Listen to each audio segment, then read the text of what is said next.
காலையில video post பண்ணல உடனே நிறைய மெம்பர்ஸ் எங்களுக்கு மெசேஜ் பண்ணியிருந்தாங்க. அனைத்து மெம்பர்களுக்கும் நன்றி. பாஸ், இன்னைக்கு மார்க்கெட் எப்படி இருந்துச்சு சொல்றீங்களா? இன்னைக்கு மார்க்கெட் எப்படி இருக்கும் அப்படிங்கிறத நம்ம ஆப்ஷன் ஸ்டார் என்ன சொல்லியிருக்கோம், நேற்று ஈவினிங்கே நம்ம சொல்லியாச்சு. கரெக்டுங்களா? இது எப்படி தெரியுது? நமக்கு ஆப்ஷன் ஸ்டார் எம்எஸ்வில தெரியுது. இதுக்கான டீட்டெயிலுக்கு ஆப்ஷன் ஸ்டார் .in அப்படிங்கிற வெப்சைட் விசிட் பண்ணி பாருங்க. இது எங்கள் வாட்ஸ்அப் நம்பர் 98940885. இது எம்எஸ்சி மெசேஜ் பண்ணுங்க, நான் உங்களுக்கு டீட்டெயில் சென்ட் பண்ணி தரேன். இந்த மாதம் மதுரையில் இதுக்கான ஸ்பெஷல் மீட்டிங் கண்டக்ட் பண்ணுறோம்.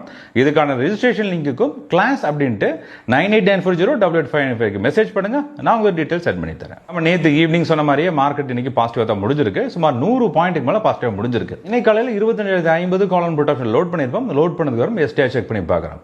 பாருங்களேன், ஃபர்ஸ்ட் 1 hour ஹை வாலட்டிலாக இருந்தது.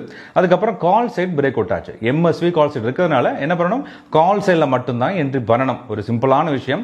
120 பை பண்ணியிருந்தீங்கன்னா 140 வரைக்கும் மொமெண்டம் ஆயிருக்கு. மண்டே மார்க்கெட் எப்படி தெரிஞ்சுக்கிறதுக்காக 25,100 கால் புட் ஆப்ஷன் லோட் பண்ணியிருக்கோம். லோட் பண்ணதுக்கு என்ன பண்றோம், எம்எஸ்சி செக் பண்ணி பார்க்குறோம். எம்எஸ்சியில் பாருங்களேன், கால் சைட் ஃபுல்லாக பையிங் இருக்கு, புட் சைட்லையும் ஹியூஜா பையிங் இருக்கு. ஒரு இம்பார்ட்டன்ட் லெவலாக 25,000 அப்படிங்கிற கால் ஆப்ஷனில் பையர்ஸ் இருக்காங்க. அதே மாதிரி 25,000 அப்படிங்கிற புட் ஆப்ஷன்லையும் செல்லர்ஸ் இருக்காங்க. அப்போ என்ன அர்த்தம், 25,000 தான் ஒரு ஸ்ட்ராங்கான சப்போர்ட். அந்த அளவு பிரேக் அவுட் ஆனால் மட்டும்தான் மார்க்கெட் அக்ரெசிவா ஃபால் ஆகும், இல்லைன்னா ஆகும் பாசிட்டிவா தான் ட்ரேட் ஆகும். நன்றி. Stay tune, stay focused.